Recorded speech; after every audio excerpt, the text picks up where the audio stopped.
Good to have you with us. Monday edition, Ed Schultz News and Commentary. Are you lathered up the way everybody else in Washington is about the Russians? I got a number of questions about this, but the news at this hour. Number one is this. Here are the facts. The CIA and the FBI have differing professional opinions on the Russian involvement in our most recent election. This is Donald Trump. He is saying that the Russians had nothing to do with it. According to the Washington Post, the CIA has concluded that Russia intervened in the election to help you win the presidency. Your reaction? I think it's ridiculous. I think it's just another excuse. I don't believe it. I don't know why. And I think it's just, they talked about all sorts of things. Every week it's another excuse. We had a massive landslide victory, as you know, in the Electoral College. I guess the final numbers are now at 306, and she, down to a very low number. No, I don't believe that at all. So Donald Trump doesn't think that the Russians had anything to do with the election. Fair enough. But Trump isn't the issue right now. It's Barack Obama, the current president of the United States. Now, last week, Obama says that he is going to approve of an investigation. The Senate is coming forward now, bipartisan. They want to get involved in this and investigate exactly what Russian involvement there was in this election, because they're all convinced it was. But if you notice that we don't have a name, we don't have a name. We don't have a date. We don't have a place. We don't have who, how, why, what, or when. We don't have any of that. We just have all these generic terms. And the New York Times writing a story that there's just a swell of information. I don't buy any of that.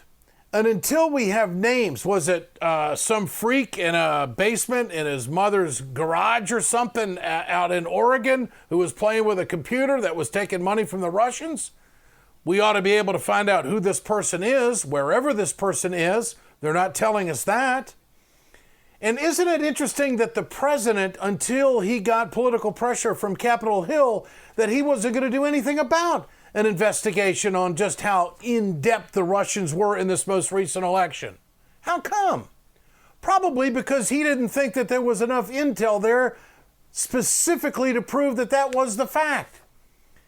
And I find it hard to believe that President-elect Trump meets with President Obama and they don't talk about this at all, or maybe they did. Maybe they did, and maybe President Obama said to Trump, ain't anything there. Everybody's getting lathered up over this, but there really isn't anything there. So now what is the Senate going to do? It's going to be Chuck Schumer and Jack Reed of the Democrats and John McCain and Lindsey Graham for the Republicans, and we're all going to come together and blame Vladimir Putin and the Russians for all of this. Full disclosure, I do the news on RT America, but that doesn't have anything to do with it. What has everything to do with it is the lack of facts in all of this. Don't you notice, folks, that we're getting the same run-up from our intelligence community that we got about weapons of mass destruction in Iraq? In fact, they actually gave us more information then than we're getting right now on the Russian hacking and their involvement in this election. And we sit back there and listen to the mainstream media. Well, Hillary must have really gotten screwed. She actually ought to be president, because we really don't know, do we, about how involved the Russians were. Well, now the White House is starting to play along a little bit. Here's Josh Ernst. You didn't need a security clearance to figure out who benefited from malicious Russian cyber activity. The president-elect didn't call it into question. He called on Russia to hack his opponent. He called on Russia to hack Secretary Clinton. So he certainly had a pretty good sense of whose side this activity was coming down on. Now just hold it there for a minute. Hang on. He is saying that Trump, out on the campaign trail at one time, was encouraging Russia to hack and so they could get the emails. It was a joke. I mean, that's exactly what Trump was saying at the time. He says, I hope the Russians do hack the DNC, and I hope they find the 30-some-odd thousand emails that Hillary Clinton deleted. Now, if you can't take that tongue-in-cheek, then there's something wrong with you. I'll just tell you that right now. But then the White House comes back and takes that as gospel. This is so out of hand, but wait a minute, there's more. Harry Reid, I guess this is his exit interview with CNN, saying, well, actually, it was the FBI director that screwed everything up. And Comey helped Trump significantly. A week before the election, he came out and with this, we found some more emails. And as a result of that, we lost Senate seats, and I think we lost a presidency. So you think Comey single-handedly swayed this election to Clinton and kept Republicans in control of the Senate? Well, I'm not saying single-handedly, but for him, I'll say single-handedly. Yeah, it just affected all of those people in Pennsylvania and Ohio and Michigan and the firewall of Wisconsin, where she never even campaigned at all and barely went to Michigan. It was just all of those people. Then those states that just said, you know what, it's the FBI director, and that's why I'm going to change my vote. This is how disconnected the Democrats are right now. And the Democrats are now the party of New York and California. And that's where they're going to end up being. They have no connection with the middle of the country. But if they want to get connected with the middle of the country, there probably is a guy that they could talk to that won a lot of states in the middle of the country during the primaries. His name is Bernie Sanders. And another exit interview by Vice President Joe Biden with CNN. He was asked by Jake Tapper, who is the leader of the Democratic Party right now? He didn't mention Bernie Sanders at all. The guy that had how many thousands of delegates? The guy that raised how many millions of dollars? The guy that took it all the way to the convention? Who motivated the younger generation that the Democrats needed in the election and never got? You mean to tell me Bernie just didn't do much for the Democrats at all? And Biden's thinking about a run in 2020? Who knows what's going to happen? I'll tell you what, if there's any reality pills in Washington, the Democrats ought to take them. When we come back, Mitch Caesar will make rhyme and reason of all of this here on Ed Schultz News and Commentary. Stay with us. Hey, Mitch, sorry about that. Just, I'm in the same room as Ed, so I can't talk. No problem. I should have told you beforehand. I just was thinking that I was like, it may be short. So we're all set. I'm going to place you on hold, then we'll punch you back through, and we'll go live here. It'll be silent for a minute until Ed starts talking again, okay? Hey, folks, you've heard me talk about BioGreen Clean. I'm going to show you right now on my airplane just how tough this is. I want you to keep in mind, chemical-free, 100% plant-derived, biodegradable. It is the safest cleaner that you can get, and it's the most effective. Go to our website, wegoted.com, or go to biogreenclean.com. www.biogreenclean and order today.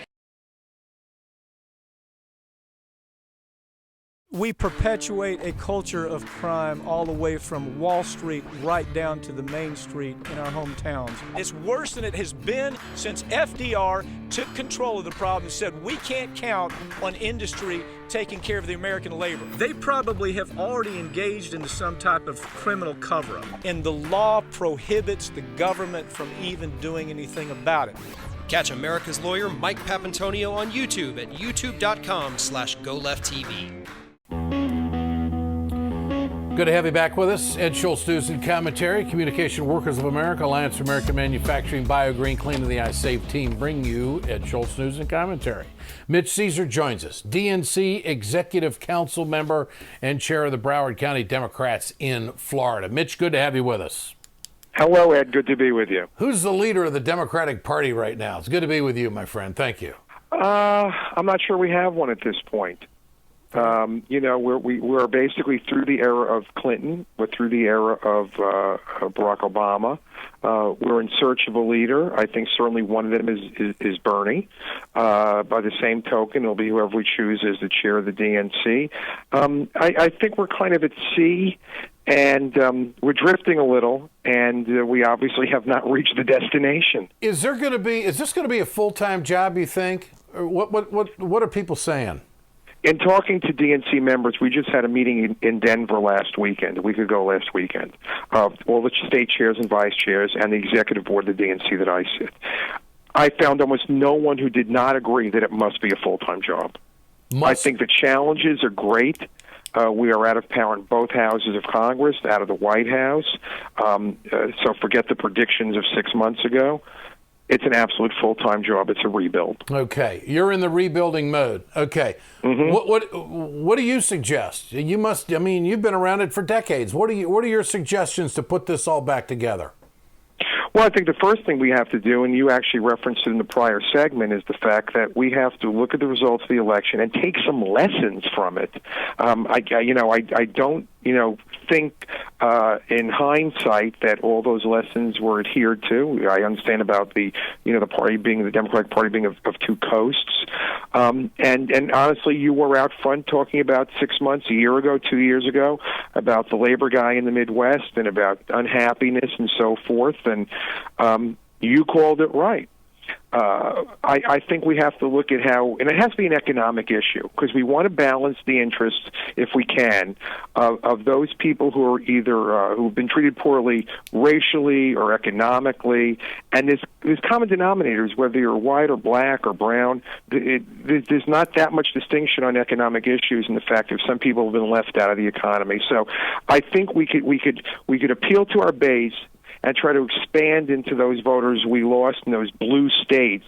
But I think we have to hone an economic message. We have to stay on it. And in reference to Trump, we have to take our shots very carefully. We could very easily scream about everything. That will get us nowhere. Yeah. We have to be very precise, and I say this also to the leaders, whether it's in Congress or governors or whomever. We have to be very precise in what our message of the week or the month is. There's nothing bipartisan so far about Donald Trump's cabinet picks. Your thoughts? It's a game. It's like a game show contest, like The Price is Right, or Come On Down, which I guess is the same show, and the only price has been loyalty, not qualifications. What I find most interesting, just as a funny aside, is we've had Romney groveling publicly for weeks, and now it looks like he's not going to get it, so he did it all for nothing. I find that kind of amusing. What I don't find amusing, specifically today, was the second visit of Alan West, who was a congressman in South Florida. Thankfully, he was defeated a number of years ago. Yeah. But the bad just keep coming back. He wants people that are doctrinaire, but extremely so, not mainstream Republicans in many ways. And it's interesting because we're normalizing in his picks and his behavior. We've, over the last year, normalized bad behavior as a coping mechanism. And so when we see bad people being considered for the cabinet, we may hear somebody who we would have said 6 months ago is the worst ever, but we won't complain about that person because there are others who are far worse, like who they mentioned for the new Secretary of State, or one of the particular generals who does not require confirmation as security advisor. Well, there's a lot of generals, there's a lot of billionaires, there's a lot of Wall Streeters, and now here comes an oil guy as Secretary of State. It's not confirmed yet, but all signs are pointing towards Rex Tillerson, the head of Exxon, one of the largest companies in the world, if not the largest, and a guy who's got a personal relationship with Putin. And it seems like the mainstream media is playing that up as a bad thing. I thought we always wanted to get along with other countries. And then, of course, there's this hacking accusation that's going on where the intel community is not all on the same page about it. And the specifics are very oblique in all of this. So, well, I'll go out on a limb here a little bit. Okay. And I will say in the next 30 days that the information that comes out about the hacking, specifically, narrowly, will come out to be far worse than we've been knowledgeable up to this point. Okay. So you think that it's worse than what's been reported? That Yes. Russia was heavily involved in sourcing computers to find out and sway the election? Well, that's two different questions actually in parsing. One is, did they hack, and did they have, and I think there's no question it'll come out worse. I'll leave it to the security analysts to determine whether or not it was a move to sway the election. I think it was. Mm-hmm. But I think it is two different questions. I think we first need to confirm how widespread the hacking was, which I think, as I said, will become quite evident. Then there's a logical next step as to why. Well, if there was, I mean, I'm going to assume that President Obama has the latest state-of-the-art of intelligence from his people. Why did he have to wait for political pressure on Capitol Hill to call for an investigation into the election? I mean, because I think he had pressure prior. Yeah. He had pressure prior from congressional folks a month before the election and did not respond to that pressure. And I think in hindsight, that was a mistake. I've also been led to believe that one of the reasons he did not react was because he was told by Mitch McConnell, if you do that, we'll paint this as very partisan. Well, tough. I think in hindsight, regardless of the threats from Mitch McConnell, who's about the most political person I've ever seen in politics. Here's Mitch McConnell today. Here's what he says. Any foreign breach of our cybersecurity measures is disturbing, and I strongly condemn any such efforts. Prior to the election, the Director of National Intelligence released a statement saying that the Russian government directed the recent compromises of emails from U.S. persons and institutions, including from U.S. political organizations. That is what the intelligence community believes can be said in unclassified remarks without risking sources and methods. Anything else is irresponsible, likely illegal, and potentially for partisan political gain. Why didn't that statement come out the day that the Director of Intelligence talked about the hacking? And why didn't he work with the president to get an investigation like they're talking about right now? I mean, no time like the present. Well, I agree. I mean, you can't take politics. You can't take the politics out of politics. I think the president, to be frank with you, made a mistake. It should have come out earlier. I'm sure it would have gone through all the grinders of cable TV and all the different optics and sifters politically. So we can't tell whether it would have made a difference, but I think it should have come out. Listen, the Republicans are riding high, frankly, now. They don't know if they're going to be next. So I think we need to get to the bottom of this hardcore, have it come out. Apparently, this is the same MO that Russia's used to influence elections in Europe. Yeah. And that's one of the analogies that's very easy to make.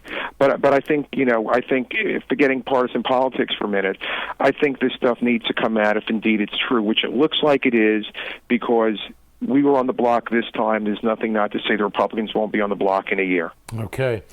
I want to talk health care with you quickly here. I still don't know if they're going to repeal Obamacare right away, or there's a faction of Republicans in there that wants to wait a while because they want to make sure that they have something to replace it with. There's no question, even industry experts representing the hospital associations have come out and said you can't get rid of it. It's going to be too disruptive. The CEO of the Cleveland Clinic has said it would be too disruptive. So, but from a political standpoint, Mitch, wouldn't this be a home run if the Republicans could, the very same day of repealing Obamacare, sign a law replacing it? And be able to say this is something a lot better for the American people. I mean, where's the upside on repeal? I can't figure that out. Well, their mantra, which didn't have to be specific to last year, was repeal and replace, and the question is replace it with what?